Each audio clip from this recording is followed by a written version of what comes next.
How do the Lions just stay the course, get back to maybe some emotional regulation, Peter, after that odd Week 17? You have to. They're not going to change the game. No other way. It's over. Like, you have to get over it, and that's part of being a player and a coach in that situation.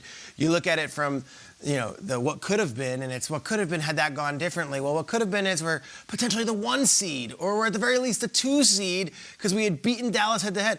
But then you think, well, wait a second. We still have a whole season ahead of us. Mm-hmm.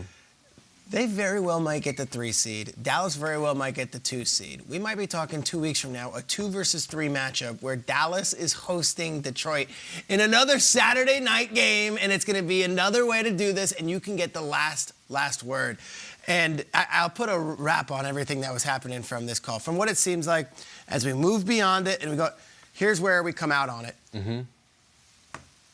The ref, Brad Allen, he thought 70 announced himself. That's what he said on the loudspeaker. 70 has declared himself. The Lions, they did send multiple people out there. The Lions said 68. Decker was the guy who did it. Mm-hmm. Something got confused. Something got miscommunicated. Whatever it is, at the end of the day, the league and the ref says that 70 was there. And if that's the case, of course 68 would have been. And then the Cowboys side of it, they could easily say, well, if 68 was, we would have covered them better. So obviously 70 was what was said, and that's what they're standing behind. So guess what? You move on. And I think Campbell is starting to get that. He says, I've got fury, I've got high octane. He knows he's got to channel whatever that was, and you've got 48 hours of that, and move it forward to the next game. And then in this case, it's a Week 18 game with little significance. By that next game, you mean, there's a chance that Matthew Stafford and Sean McVay and Les Snead and those guys who thought they fleeced us when they dumped us with Jared Goff are coming to our building for the first home playoff game since 1993? If you're the Lions, you have to move on, and you've got to put that in your rear view, and you can't worry about the intricacies of a regular season game because you're already beyond it, and now you have a home playoff game to look at in 2 weeks. Absolutely right, and he said pure octane, and as a head coach in that moment, players are going to follow your lead. So exactly what you said, Shreyas, you have to move on, and Dan Campbell's probably saying to his team, when you talk to the media this week, I don't want anybody answering questions about that 2-point play. If you're asked it, you say, hey, I'm focused on the Minnesota Vikings. I'm focused on Week 18. That play is over and it is behind us, and there's absolutely nothing we can do about it, no matter whose fault it was. At this point, nobody cares. For the Lions, you're going into Week 18, and yes, it's not probable that both the Eagles and the Cowboys are going to lose to give you an opportunity to move up to that number 2 spot. But that's what you're pushing behind and rallying behind, because you have to go out there in Week 18 and take care of business. Just get that play out of your mind and move on to the next game. And I think that's the focus, because as a player, you're going to do whatever the head coach does. So if Dan Campbell stands up there and he's answering questions, he's still talking about it, you are too. And you're going to say, we got slighted, this, that, and the third. Leave the baggage behind. Don't go into the next relationship still worried about what the spouse before you did to you or whatever. And now the next person can't get over, can't break the walls down and get you to emotionally unopen and let your feelings be shown. Leave it all behind you. Take that pure octane into the next game. And I think that's what they have to do. I'm fired up with the pure octane. I know the fans are all riled up, of course. Are the players as riled up? Do they get as riled up in that stuff? Or do they just, by the nature of their job, say, all right, next game? I think right in that moment, and probably a day or two after, you do get caught up in that moment, because you go over plays like this. For Taylor Decker, this play was probably implemented weeks ago. And they're saying we're going to throw the ball to an offensive tackle, and I have an opportunity, possibly, if it's in the field of play, score a touchdown or a 2-point conversion, and possibly a big point in the game. And they did that. And for everybody saying, like, all right, well, if they would have said 68, then the Cowboys would have just cut.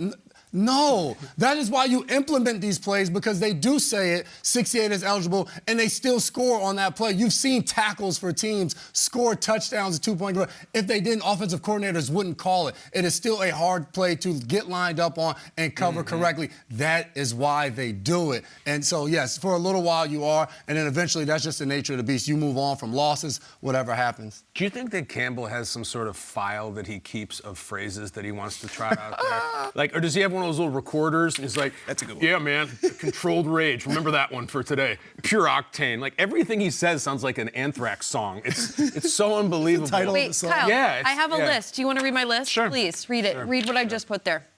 Synonyms. So yeah, she's got controlled and fury, and then synonyms are restrained, mastered, leveled, composed, and then see, this is good. Wrath is in his file somewhere. The word wrath. I like wrath. That's one of the 7 deadly sins. Triggered you. Yeah, I like wrath. Like that's a good one. Rage, he already used. Kyle perked up at wrath. He was reading I it. like the fury ones. Wrath with the W. Rage, he just used. And then there's a very distinct one, outrage, which could have been today or yesterday, but he didn't. Outrage is very different from rage. And then ferocity, man. Ferocity. I remember that. Ferocity. Got those little Shakespeare hats on with like a feather in it and everything like that. I literally it's a good list. Yeah, mastered ferocity. In his memo file, he's got all these different words. You know how Steve Sable tracks all the things that he did when he was making NFL films? If I need a joke about this, I keep it here. He's Emily Dickinson, just a wordsmith. Really is. Wrath, man. I really, really love it. The Lions fans, listen, they're not going to forget this because they're Lions fans and they're a very distinct group of people and they've been through a lot, as we know. Also, like, they went through the Calvin Johnson play. They went through a very, very curious penalty in the Lions-Cowboys playoff game in the same stadium in which a pass interference flag was picked up and Stafford lost his mind. All this stuff is coming up again. Here's my question. You move past it, that's great. And they cannot answer questions as they get ready for Week 18. Peter, help me with this. Yeah. The likelihood of a Lions-Cowboys playoff game. Very good. I mean, then it's back. That's Very massive. good. That's true. Yeah. That's massive. That's not going away. The Cowboys are likely going to be the 2 because they'll take care of business. The Commanders get a great draft pick if they lose this game, and the Cowboys get a 2 seed if they win it. So they're the 2, they're the 3. All the Lions would have to do essentially is beat the Rams in the first round, and all the Cowboys would have to do is likely beat the 7 seed, whoever that may be. Mm-hmm. I like to move on past this stuff too. Yeah. It's unsavory. We got great games right now. Yep. I have a kind of a little bit of a special connection with Lions fans. I'm friends with a lot of them. Like there's some stepped upon people, and they have been for years. This is the year, and so if there's something where they would have gotten this seed and now they didn't, like there's scar tissue there. I hope it goes away. And it's sort of winning the Super Bowl, though. It won't. Yeah. Can we do the X's and O's maybe of how that ended and like the decision-making tree? You're looking at wrath. I haven't thought about the word wrath in a while. Mastered wrath. I was going across. I was like, maybe what's the next thing he'll use and just like work down. Wrath is a Mastered good, Mastered wrath. band, good album. Well, wrath is like that. We don't even have wrath now. Like that's like from Genghis Khan and everything. Like I hope we don't have wrath anymore. Wrath. But you know, it's a pretty awesome thing.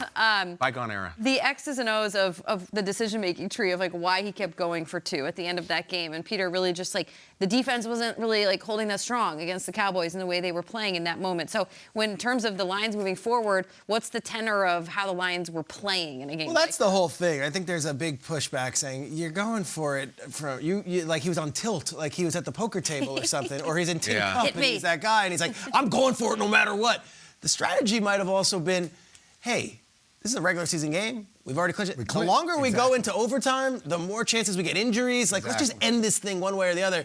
But it is unprecedented. Like, the question that I had was, say there was a holding on the second conversion attempt was he going for it from the 17? Mm-hmm. Like, if it was a 10-yard penalty, was he going for like, what would have stopped him to just kick the extra point? I don't know if there's anything. Right. So the strategy of all that can be discussed as well. And then, of course, you hear the Cowboys fans saying, well, Hendershot was called for the trip, and that was Hutchinson, and that's when we go down the wormhole, and it's like, turn the page. Let's go. And I think, like Kyle said, when you talk about penalties like that, where it's just like he missed a call, blah, blah, the 2-point was different because it was about how you did it, and different from a ref.